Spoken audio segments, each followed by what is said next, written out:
वालेकुम एवरीवन। तो हम कर रहे थे लिवर पैथोलॉजी में अगला टॉपिक डिस्कस कर रहे थे which is fatty liver disease का एक हम पार्ट अब पहला करेंगे which is alcoholic fatty liver disease. ठीक है, फैटी लिवर डिजीज में हमने अल्कोहलिक और non alcoholic fatty liver disease करनी है। दोनों एससीक्यूज में बहुत आती हैं, उसके साथ आपके एमसीक्यूज एंड वाइवा, हर लिहाज से ये डिजीजेज इंपॉर्टेंट है। ठीक है, अच्छा, अल्कोहलिक फैटी लिवर डिजीज का क्या हिसाब होता है मैंने आपको जिस तरह बता दी। फैटी लिवर की मॉर्फोलॉजी में हमारे पास 3 स्टेजेस आती हैं। सबसे पहली स्टेज में हम कहते हैं हेपेटोसेलुलर स्टीटोसिस होता है, दूसरी स्टेज में हेपेटाइटिस हो जाता है, स्टीटोहेपेटाइटिस, और तीसरी को सिरोसिस कहते हैं। अब अल्कोहल जो है आपका वो फैटी लिवर डिजीज कर देता है। ठीक है, एक्यूट या क्रॉनिक इंजेक्शन ऑफ अल्कोहल हमेशा आपके लिवर में फैट की डिपोजिशन स्टार्ट कर देता है, और जो क्रॉनिक अल्कोहलिक्स में आहिस्ता आहिस्ता फिर एक प्रॉपर फैटी लिवर होता जाता है, मतलब बहुत ज्यादा फैट की डिपोजिशन होती जाती है, उसको हम कहते हैं अल्कोहलिक फैटी लिवर डिजीज। अब देखा जाए कहने को तो अल्कोहल में तो फैट नहीं होती, मतलब अल्कोहल में डायरेक्टली तो कोई कोलेस्ट्रॉल नहीं है, अल्कोहल तो अल्कोहल है, तो वो कैसे कर देती है फैटी लिवर डिजीज, वो पैथोजेनेसिस इसमें इंपॉर्टेंट है, वो हम डिस्कस करते हैं। लेकिन उससे पहले एक बात आपने याद रखनी है कि हमारे पास ये भी उन्हीं 3 स्टेजेस में जाती है, और आपके पास बहुत मेजर कॉज है लिवर सिरोसिस का। लिवर सिरोसिस का भी नहीं, सिरोसिस तो चलो उतना ज्यादा नहीं डेवलप होता, फैटी लिवर डिजीज का ये बहुत मेजर कॉज है। और ये भी याद रखना है कि आप थोड़ी सी भी अल्कोहल लेते हैं ना, यानी एक्यूट अमाउंट में थोड़ी सी आप अल्कोहल इंजेस्ट करते हैं, जैसे कि कभी कभार किसी ने पी ली तो थोड़ी सी अल्कोहल भी जाके आपके लिवर में फैट की डिपोजिशन करती है। ये नहीं मतलब होता कि थोड़ी होगी, कभी कभी जो लोग पीते हैं वो लोग, उनको नहीं होती, थोड़ी बहुत उनके अंदर उस टाइम लाजमी फैटी डिपोजिशन होती है, लेकिन क्योंकि वो थोड़ी अमाउंट होती है और वो एक्यूट होती है, मतलब ये कि आप समझ लेंगे एक छोटा सा एपिसोड था, पी थी और उसके बाद बहुत लंबे से नहीं पी, तो वो रिवर्सिबल चेंज होती है, वो फिर थोड़े अरसे बाद ठीक हो जाता है जब तक अगली नहीं पी जाती। लेकिन जो लोग क्रॉनिक पीते हैं ना, क्रॉनिक का मतलब है आप पीते जा रहे हैं और बहुत लंबे अरसे से पीते जा रहे हैं, तो जाहिर सी बात है उनमें फिर बाकायदा वेल एस्टेब्लिश डिजीज हो जाती है, जिसमें चेंजेस ऐसे आते जाते हैं जो फिर इरिवर्सिबल हो जाते हैं and patient leads ends in cirrhosis. ठीक है, मेल्स में अल्कोहल ज्यादा बेहतर टॉलरेट हो जाती है एज कम्पेयर टू फीमेल। इसके लिए जाहिर सी बात है उनकी जेनेटिक प्री डिस्पोजिशन ऐसी है, उनमें एंजाइम्स मेल में नेचुरली ऐसे ज्यादा है जो अल्कोहल को कैटाबलाइज कर लेते हैं, जिसकी वजह से उनमें फैटी लिवर देर से आता है एज कम्पेयर टू अगर फीमेल्स अल्कोहल पिए तो। ठीक है, सिर्फ जेनेटिक प्री डिस्पोजिशन की वजह से, लेकिन ये बात आपको पता होनी चाहिए। अच्छा, now talking about the pathogenesis, तो पैथोजेनेसिस में मैंने आपको शॉर्ट और क्रॉनिक इंजेक्शन का इफेक्ट्स बता दिए। अब वही बातें हैं, हमारे पास वही 3 स्टेजेस हैं। सबसे पहले हेपेटोसेलुलर स्टीटोसिस की स्टेज आएगी, फिर हेपेटाइटिस की और फिर सिरोसिस की, जो अल्कोहल की वजह से हो रहा है। जरा सा हम एथेनॉल का यानी अल्कोहल का अगर मेटाबॉलिज्म देख लें कि क्या होता है, तो हमें अंदाजा हो जाएगा कि डिजीज किस तरह हो रही है। अल्कोहल जब भी आपके लिवर सेल्स में जब भी आप पीते हैं तो उसने मेटाबोलाइज हमेशा लिवर में ही होना है। लिवर में किस तरह होना है, अल्कोहल पे एंजाइम एक एक्ट करता है जिसको हम कहते हैं अल्कोहल डीहाइड्रोजिनेज, ये इसको अल्कोहल को कन्वर्ट कर देते हैं एसिटाल्डिहाइड में, और एसिटाल्डिहाइड पे फिर एंजाइम एक्ट करते हैं एल्डिहाइड डीहाइड्रोजिनेज, जिसको कन्वर्ट कर देते हैं एसिटाइल को ए में। अब ये जो पहला स्टेप जब होता है अल्कोहल डीहाइड्रोजिनेज एक्ट करके एसिटाल्डिहाइड बनाएगा, इस टाइम साथ आपका जो निकोटिनामाइड एडेनाइन डाइन्यूक्लियोटाइड NAD होता है वो कन्वर्ट होता है NADH में। ठीक है, ये एक पाथवे है जो अल्कोहल के मेटाबॉलिज्म का है। इस पाथवे को याद रखना जरूरी इस वजह से ताकि आपको पता चले कि भाई फैट कहाँ से आता है। बेसिकली जो पहली स्टेज है हमारी हेपेटोसेलुलर स्टीटोसिस, उसमें जो मेन डैमेजिंग इफेक्ट कॉज हो रहा है वो सिर्फ इस वजह से कि अभी अल्कोहल हमने ली है, ठीक है, अल्कोहल ली पेशेंट ने और उसको कन्वर्ट हो रही है, ज़ाहिर वो इस पाथवे के अंदर जा रही है। इस पाथवे में एकदम से क्योंकि अल्कोहल बहुत ज़्यादा आ रही है तो बहुत ज़्यादा हो रहा है ये पाथवे, उसके रिजल्ट में बहुत ज़्यादा NADH प्रोड्यूस हो रहा है। ठीक है, जाहिर सी बात है ये पाथवे जितना ज़्यादा होगा उतना ज़्यादा NADH प्रोड्यूस होगा। अब ये NADH क्या करता है कि ये NADH आपके बजाय इसके कि इस एसिटाइल को ए को लेके जाए मजीद कैटाबॉलिज्म की तरफ, वो इसको लिपिड सिंथेसिस की तरफ ले जाती है। ठीक है, एसिटाइल को ए से आपके लिपिड की सिंथेसिस हो जाती है।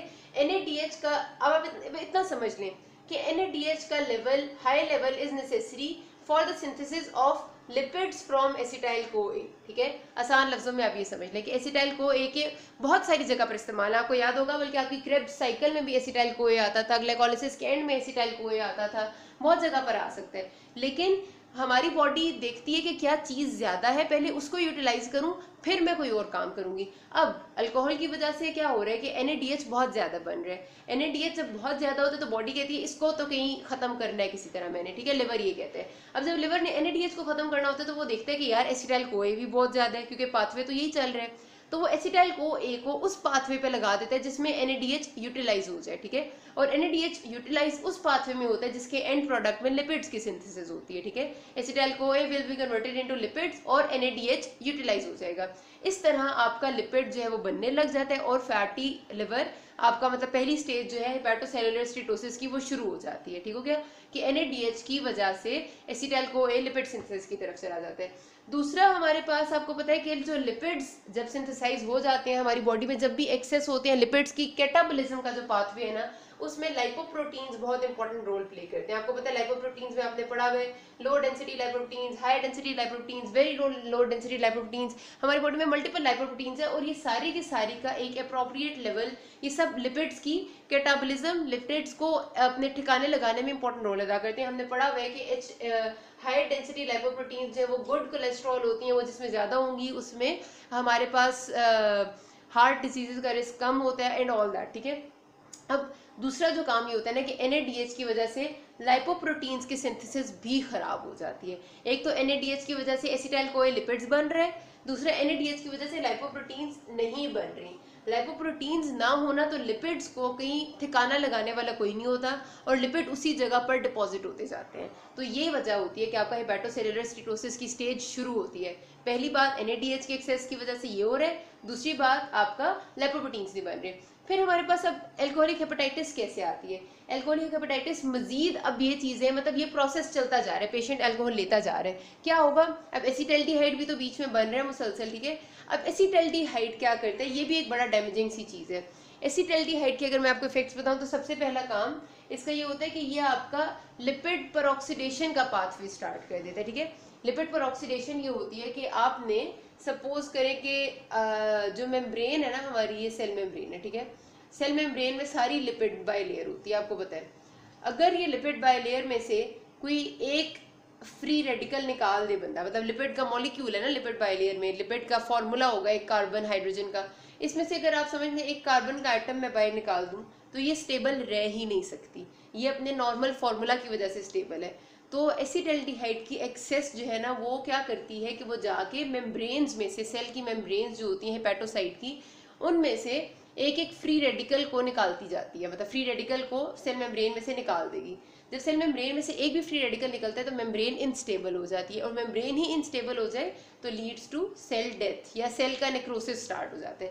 तो एसिटाल्डिहाइड आपके सबसे पहली बात तो हेपेटोसेलुलर इंजरी करती है, ठीक है। इस तरह क्या होगा, हेपेटोसाइट्स की इंजरी हो रही है, हेपेटोसाइट्स की मेम्ब्रेन डैमेज हो रही है।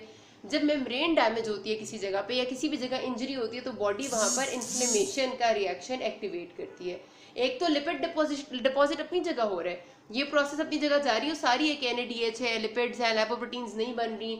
दूसरी उसके साथ एसोसिएटेड हेपेटोसाइट इंजरी भी शुरू हो गई है, ठीक है। हेपेटोसाइट इंजरी, अब आपके सामने बात आनी चाहिए कि भाई एसिटाल्डिहाइड तो पहली स्टेज में भी बन रहा था, तो हेपेटोसाइट इंजरी पहली स्टेज में क्यों शुरू नहीं हुई। इस वजह से क्योंकि पहली स्टेज में ये प्रोसेस फटाफट से पूरा हो जाता था, अल्कोहल से एसिटाइल कोए और यहाँ से लिपिड्स तक बात आ जाती थी। अब क्या हो रहा है, अब हमारे पास जाहिर सी बात है जब मुसलसल अल्कोहल आती जाती है तो आपके पास इतना ज़्यादा ये प्रोसेस हो रहा है कि बीच में एसिटाल्डिहाइड को भी थोड़ा सा स्टे करने का टाइम मिल रहा होता है। उस टाइम ना वो injury of the liver cells यानी हेपेटोसाइट्स कर देते हैं। अब हेपेटोसाइट की इंजरी से इन्फ्लेमेशन होती है। अच्छा, एक तो ये बात होगी। दूसरी हमारे पास डायरेक्टली अल्कोहल का एक इफेक्ट ये है कि ये माइटोकॉन्ड्रिया ऑफ द सेल को डैमेज करती है। अब माइटोकॉन्ड्रिया ऑफ सेल डैमेज हो गया तो एक और सेलुलर इंजरी का इंसल्ट आ गया हमारे पास, मतलब फिर से इन्फ्लेमेशन, ये भी इन्फ्लेमेशन की बात होगी।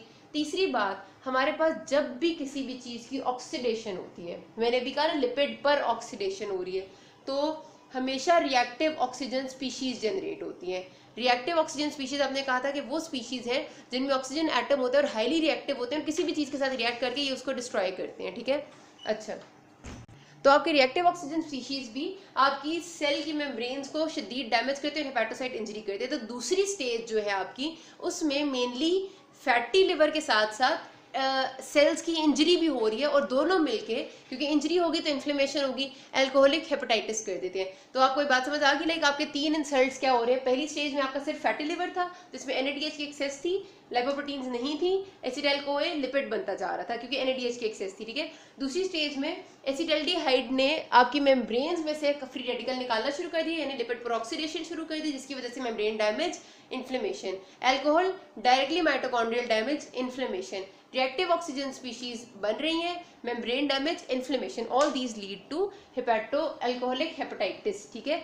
लिवर में फैट के साथ साथ इन्फ्लेमेशन भी अब शुरू होगी और अल्कोहलिक हेपेटाइटिस जैसी मॉर्फोलॉजी होगी, ठीक है। इस स्टेज में अगर किसी को साथ इसके वायरल हेपेटाइटिस हो जाए ना, लाइक अगर किसी पेशेंट कोई अल्कोहलिक ड्रिंकर है और वो अल्कोहलिक हेपेटाइटिस की स्टेज में और ऊपर से उसको हेपेटाइटिस C हो जाए सपोज, तो फिर तो उसकी तबाही फिर जाती है, फिर वो बंदे का लिवर सेकंड्स में, मतलब सेकंड्स तो नहीं लेकिन विद इन आप समझे मंथ्स खत्म होता है, ठीक है। तीसरी स्टेज है अल्कोहलिक सिरोसिस की। सिरोसिस की स्टेज बहुत जल्दी डेवलप नहीं होती। अगर आप एक बंदा क्रॉनिकली अल्कोहल पी रहा है, हर रोज पी रहा है, तो अल्कोहलिक हेपेटाइटिस की स्टेज उसको महीनों में आ जाएगी, 1-2 महीने में उसको हेपेटाइटिस की स्टेज तक पहुंच जाएगा। लेकिन सिरोसिस की स्टेज आते आते उसको सालों लग जाते हैं, लाइक 8-10 साल बाद आती है, ठीक है। और इसमें यही बात होती है आपकी आहिस्ता आहिस्ता अब क्या हो रहा है कि hepatocyte injury fatty deposition, hepatocyte injury fatty deposition, injury Aahista Aahista Aahista Aahista आपको पता है फाइब्रोसिस में डेवलप होने लग जाती है। जब ये फाइब्रोसिस वाइड स्प्रेड हो जाता है, नोड्यूलर पैटर्न बन जाता है, तो वो लिवर सिरोसिस होता है, जैसा आपको पता है। और सारा कुछ शुरू अल्कोहल की वजह से होता है, तो अल्कोहलिक सिरोसिस कहते हैं।